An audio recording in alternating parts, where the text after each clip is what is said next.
Good afternoon, 8th grade. It is Thursday, April 16th. We're nearing towards the end of the week. We are in our U.S. history class. We're going to be on 21.3 on page 348 today. But before we start the section, you have a quiz. You have quiz 37 to do today. So make sure you do that before you continue on today's lesson. Once you're done with that, come back to the lesson. Alright, I hope you had fun with that quiz. It shouldn't have been too hard because you remember you can use your book and the information at your disposal. So today we're going to be on 21.3. We're not going to go through all of it today. We're going to finish it up tomorrow for including the end of the week. We're going to be learning about America under JFK or John F. Kennedy. So we're going to start. JFK becomes president. At the end of President Eisenhower's second term, Republicans choose Vice President Richard Nixon to run against Democratic candidate John F. Kennedy. And this was the first presidential race that television plays an important role. Richard Nixon, though he is a smart, intelligent man, he's not the best looking man. JFK, though, you have this young, smooth talker. The Kennedys were a popular group at this time. People knew who a Kennedy was, and as a result, television has a big role in this race. In a series of 4 televised debates, Nixon and Kennedy faced each other before the cameras while the nation watched. Viewers observed that Kennedy appeared more energetic, youthful, and handsome than his Republican opponent. Yes, that mattered to the people, and that was a presidential quality that he looked better. And you wonder why people are worried that anybody can vote. He also looked nervous and friendly, he looked relaxed and friendly, while Nixon seemed nervous. As 70 million people watched the debates, many undecided voters switched to Kennedy as a result of his appearance on television.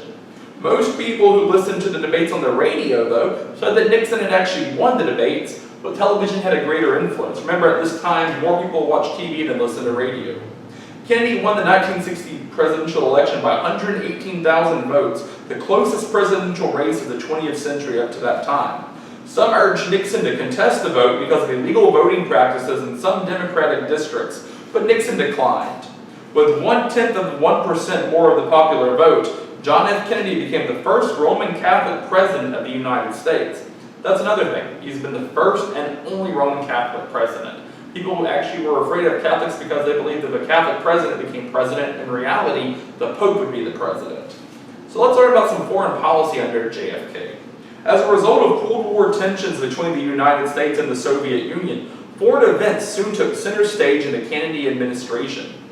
In 1959, the communist dictator Fidel Castro took control of Cuba by deceiving the Cuban people into believing that he would liberate the working class from the dictator Fulgencio Batista. Those who believed Castro followed him in overthrowing Batista's regime.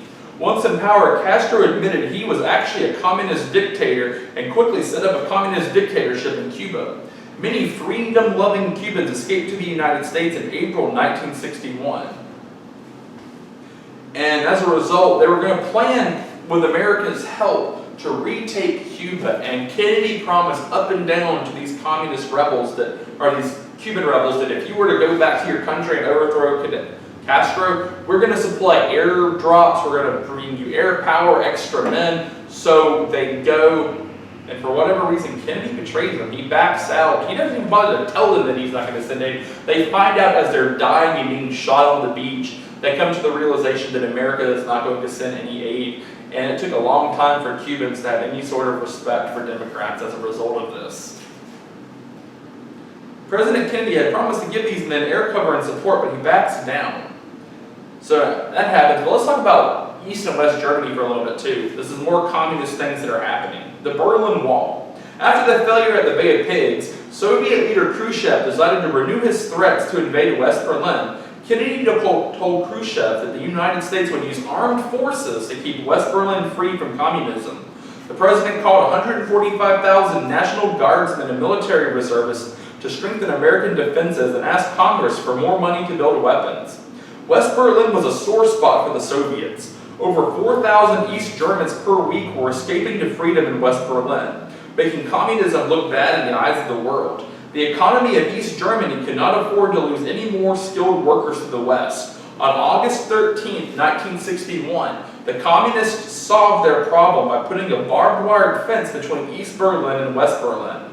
Guards patrolled this area with orders to shoot and kill anyone who tried to cross over to freedom. Later, a solid cement block wall was built. The Berlin Wall, as it was known, a grim monument to the failure of communism. President Kennedy increased the number of American troops in West Berlin. In June 1963, he visited West Berlin and personally assured the people that the United States would protect them if the communists tried to attack.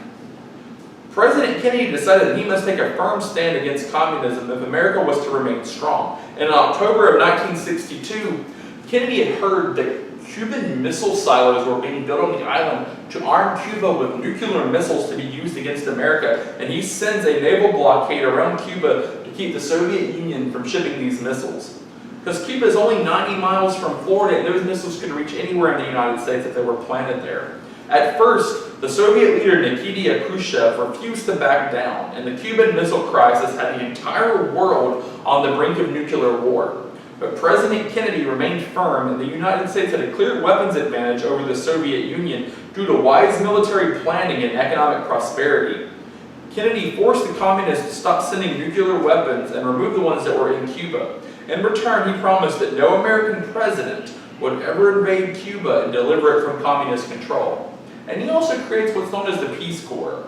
In 1961, President Kennedy established a government program known as the Peace Corps, which sends out volunteers, mostly college students, to improve the health and living conditions in countries around the world.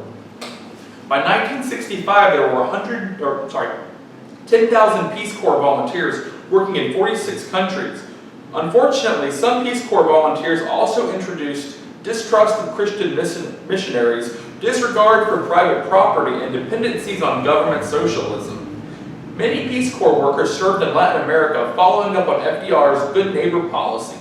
President Kennedy also established the Alliance for Progress in 1961. Every country in the Western Hemisphere except Communist Cuba joined in an attempt to encourage democracy and invest in Latin America.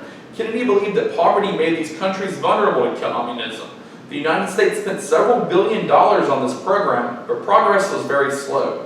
Foreign aid could not solve the spiritual problems which laid at the root of Latin America's economic and political difficulties. And also during this time we have the Civil Rights Movement. In the 1950s and 1960s, Black Americans made considerable political and economic gains to the Civil Rights Movement when a public school in Topeka, Kansas denied admission to a 7-year-old Linda Brown because she was black.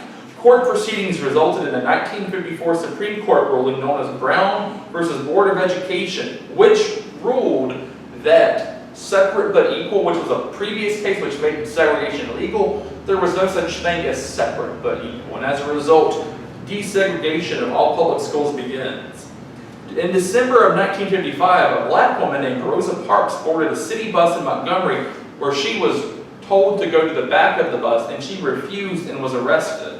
A young black minister, also known as Martin Luther King Jr., stepped forward to help Rosa Parks by helping to organize a boycott of the Birmingham buses. Soon the bus company was losing money because no black citizens would ride their buses. And in 1957, the Supreme Court ordered Montgomery to desegregate its bus system. Martin Luther King's civil rights campaign soon spread nationwide.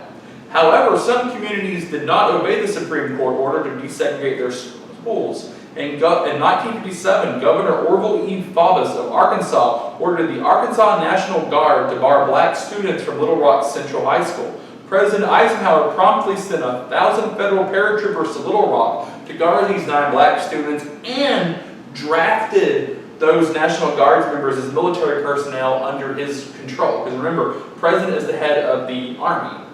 Martin Luther King helped form the Southern Christian Leadership Conference in 1957. And this group pledged itself to nonviolent resistance and struggle for civil rights. They only planned marches and demonstrations to protest rather than cause damage or hurt people. In 1960s, many department stores had lunch counters where customers could get a quick snack while shopping. But in the South, these lunch counters were reserved for whites only, while blacks could only sit towards the back. Black college students began what were known as sit-ins, where they would simply sit in a seat and refuse to leave. Store owners also discovered that black shoppers would not spend their money in a store with segregated facilities. By 1963, lunch counters, theaters, and hotels had been desegregated. To protest segregation at bus stations, many black and white college students took what were known as freedom rides throughout the South. Upon their arrival at a bus station, the Freedom Riders refused to obey the signs for segregated toilets, water fountains, and waiting rooms. In 1961, Attorney General Robert Kennedy ordered the Interstate Commerce Commission to ban segregation in any facilities used by interstate buses. Others protested segregations in colleges and universities. In the fall of 1962, James Meredith attempted to enroll at the all-white University of Mississippi. When white extremist groups threatened Meredith's life, President Kennedy sent 5,000 troops to the campus, enabling Meredith to register as a student. Across the South, most blacks and whites continued to work for desegregation and equality. Perhaps the most dramatic moment of the civil rights movement came in 1963 when Martin Luther King Jr. addressed some 200,000 people from the steps of the Lincoln Memorial calling for an end to discrimination with his I Have a Dream speech, which we will get to tomorrow. We're going to finish up this section tomorrow of JFK's role as president and all the things that happened. As you can see, JFK had a very exciting couple of years as president. Many things around the world and in the country happened under his watch. And we will finish this section up tomorrow. You guys have a good day.